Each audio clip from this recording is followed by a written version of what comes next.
Hello. So I wanted to create some content for my website, for my blog, for my YouTube channel, and all that about my work and about particularly about my headshot work.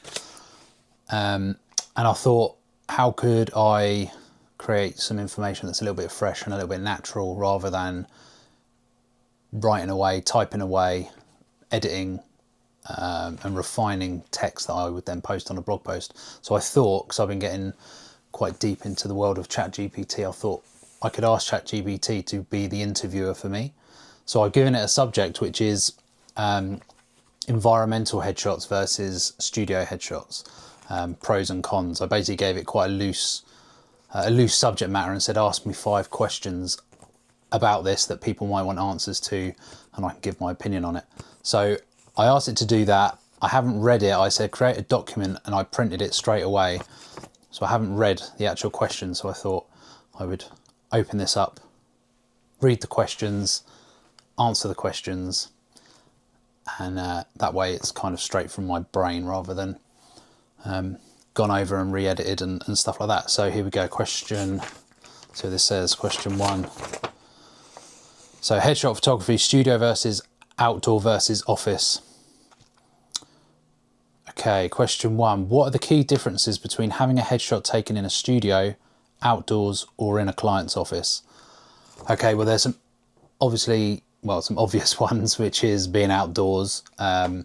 You are at the behest of a lot of elements, a lot of things that are out of your control. So from a logistical point of view, I find outdoor portraits take another few steps of organisation. Every client's different, every client's location is different.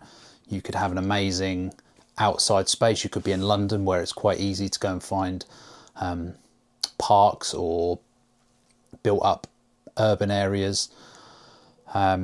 Whilst if you are having a studio style headshot done, where I would bring my equipment to your office and set up, obviously that becomes a completely controlled environment, a space that I can control the light, I can control the background.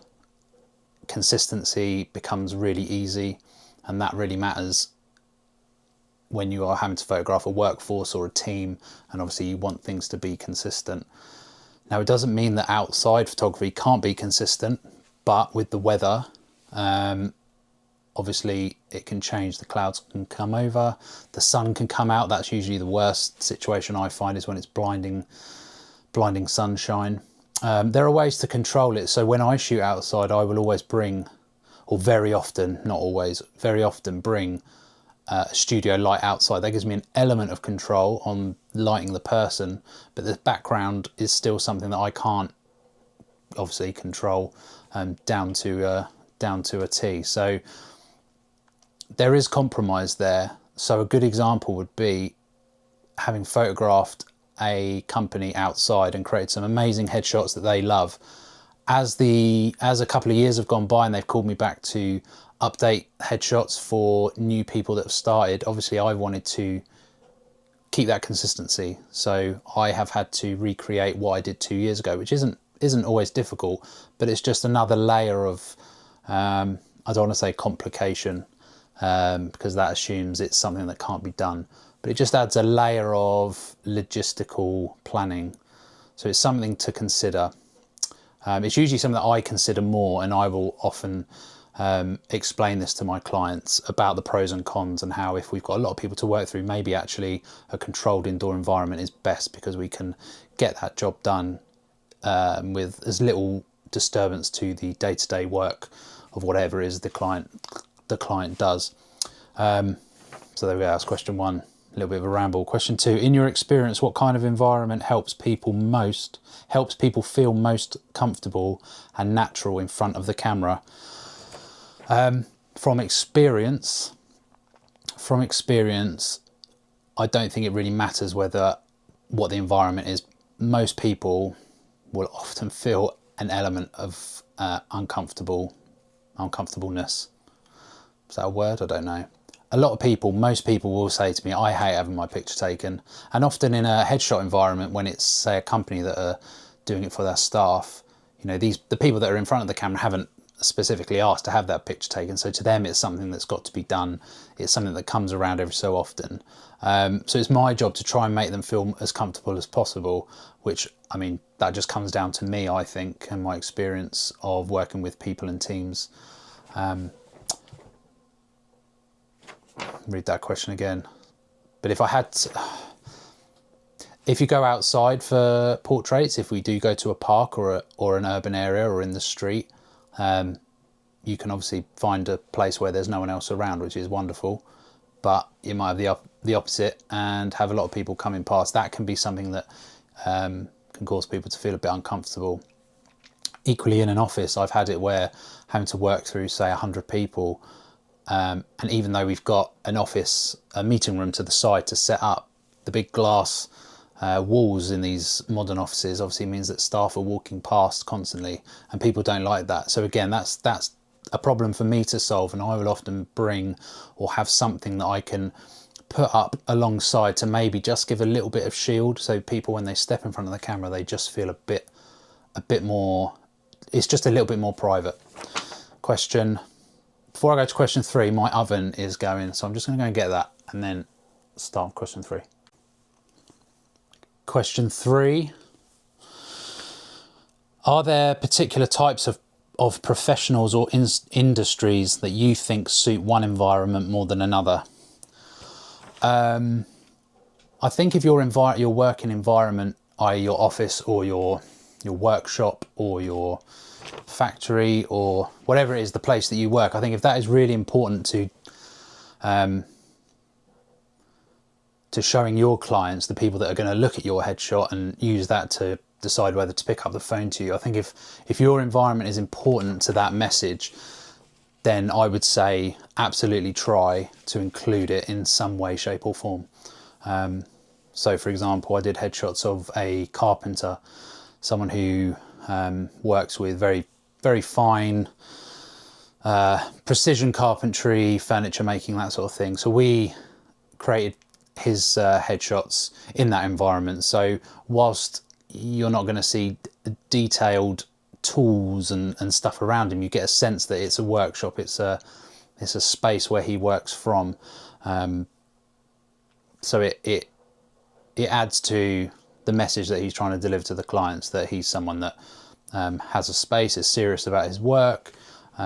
Or if you're an office that are a team or a business that are really proud of the space you've got, I think it's not a problem to include it. Some people, we've done headshots where you do see the rest of the office working, albeit out of focus in the background, because they want to convey that theirs is a welcoming space, that they're a friendly team, everyone's in to get in it together. So there's no right or wrong answer really for any of these questions, but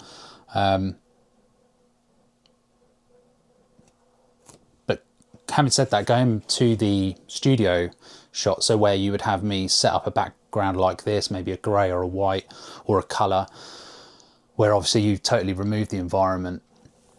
The beauty of that is I kind of think you never go wrong with that. It's not that that's a less effective headshot. I think it allows you greater flexibility for when you want to maybe put the headshots on your website. It might be that the background matches your colour, the colours that you've got working and your brand on your website.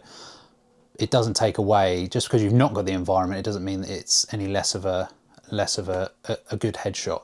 So I think it often becomes again, going back to question 1, like a logistical issue. Working through a lot of people, maybe just having a space where they can turn up, get their headshot done really nice, really crisp, really clean, and then your marketing team would be able to use those going forward in different ways, in different spaces online and in marketing materials. Whilst if you're a smaller team, it might be you do want to include your office space or your environment or your building or something like that, just to really capture the overall feeling of industry that you work in, whatever that might be.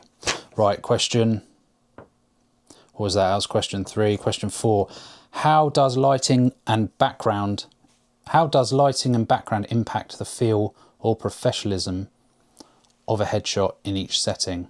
How does lighting and background impact the feel of profession?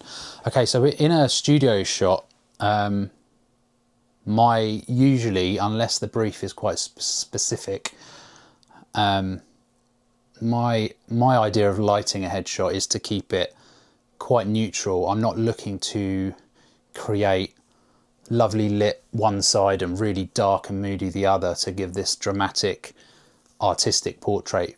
There's an element of utility with the headshot. There's a reason for it.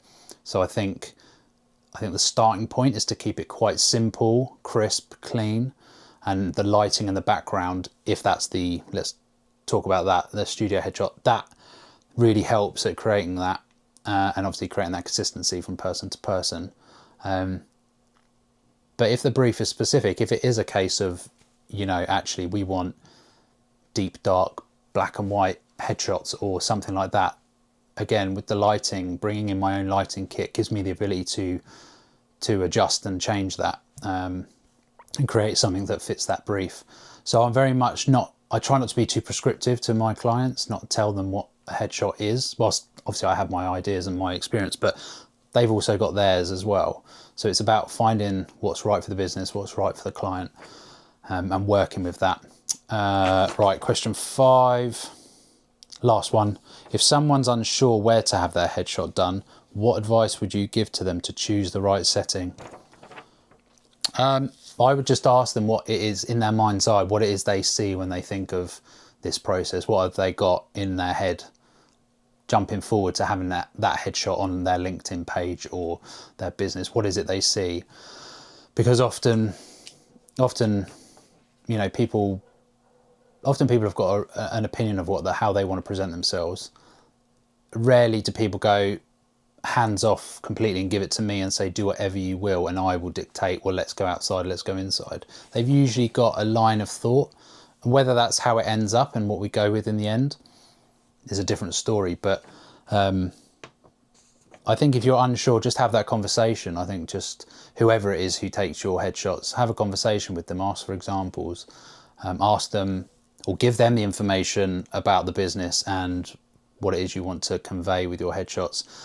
Is that too deep a question? Is it just actually, these are just headshots, they don't mean anything, they're there for utility for our about page or our LinkedIn, and that's absolutely fine too. It doesn't have to be a deeper question. We're not talking about branding photography, branding portraiture in this regards. This is headshots. So there is a point to which you get too creative and maybe you're straying into that more traditional portraiture or business portraiture. But with a headshot, it's absolutely fine to say, do you know what? We just need everyone photographed consistently. Everyone's got iPhone pictures. They all look different, and we just want to rein it in and have it match. So all the other lovely parts of our website, which look great, we want that about me section or our team section to look good too. So if you're unsure, I think just have a conversation with your photographer or whoever you are thinking of doing your photography. So that's it. That's my that's the first time I've done that. I thought that worked quite well. If your headshots are something you need doing, or your business or your company, I'm Gareth. I'm based in Royston in Hertfordshire. I have a studio set up, and I also have the ability to come to your office, spend a day, get your headshots done in a way that suits your business. And yeah, if you want some more information, just find the links. If you're watching this on YouTube, find the links here. If you're watching it on the blog, on my website, hit the contact page, get in touch and let's talk. Bye-bye.